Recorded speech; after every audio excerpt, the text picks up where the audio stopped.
alors qu'ils ne disposaient même pas du capital. Ils ont gagné de l'intérêt sur un capital dont ils ne disposaient pas. Et là, on n'a rien inventé, c'est exactement la même chose, mais dans le monde du trading, donc encore plus rapide et encore moins chiant. Ensuite, après l'achat de ce plus gros compte, vous allez disposer de 300 000 € pour trader. Vous faites toujours la même performance de 10% sur ces 300 000, ce qui fait que vous gagnez 30 000 €, moins 6 000 € de frais, donc vous avez gagné 24 000. Vous réinvestissez encore sur ces 24 000 pour obtenir 200 000 € plus supplémentaires, soit 500 000 €. Vous faites encore et toujours la même performance, vous travaillez le même nombre d'heures, mais 10% de 500 000 €, ça fait 50 000, moins 10 000 € de frais pour la propre firme, ça fait 40 000 € par mois, toujours en tradant 1 à 3 heures par jour. Et vous réinvestissez votre surplus, par exemple dans le S&P 500, c'est un exemple, ça peut être autre chose, qui, si on se fie aux performances passées, va générer entre 7 et 8% par an en moyenne, et le Bitcoin pour générer des rentes. Et avec ça, on se rend compte qu'il est logique et mathématique de devenir millionnaire en moins de 5 ans, toujours en tradant 1 à 3 heures par jour, et surtout, vous n'avez jamais tradé un seul euro de votre poche. L'objectif, c'est quoi? C'est juste de faire 1 à 2 RR par jour de gain. Vous allez chercher en moyenne 5 à 10% par mois, sans sacrifier la sécurité du capital. Pourquoi? Parce que trop viser peut pousser à surrisquer et augmenter les probabilités de pertes importantes. Vous allez ensuite faire 3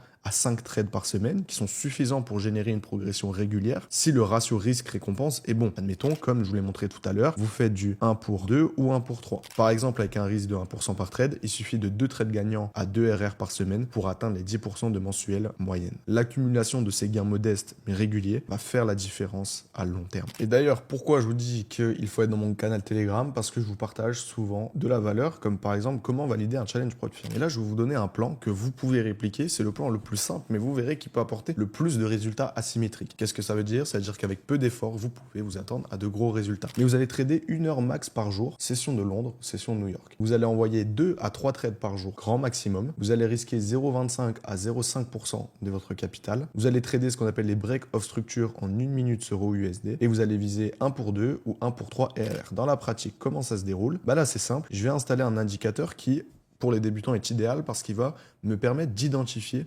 les BOS dont je parle, donc les break of structure. Et pour ce faire, vous allez ici, vous allez taper Newfu et vous allez cliquer sur Market Structure, BOS, Shosh, etc., etc. Et du coup, qu'est-ce que vous allez avoir? Ici, vous allez avoir cet indicateur qui est installé. Donc si, admettons, je prends la session de New York, donc boum, ici. Je vais attendre ici que j'ai un fameux changement de structure ou BOS. On peut voir que j'ai eu un changement de structure. Ok? Donc là, ce que je fais, c'est que je rentre en position.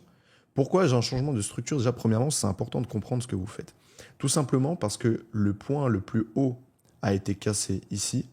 Le dernier point le plus haut de la tendance baissière a été cassé. Donc, on a ce qu'on appelle un shosh, donc qui est un changement de structure, comme on l'a vu tout à l'heure.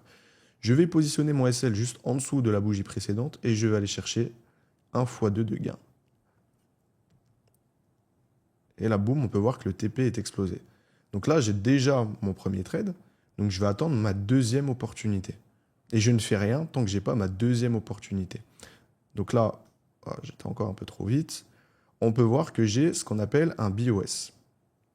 Donc le BOS, on l'a vu tout à l'heure, le dernier point le plus haut est cassé. Je rentre en position. SL juste en dessous de la bougie précédente. Je vais chercher 2.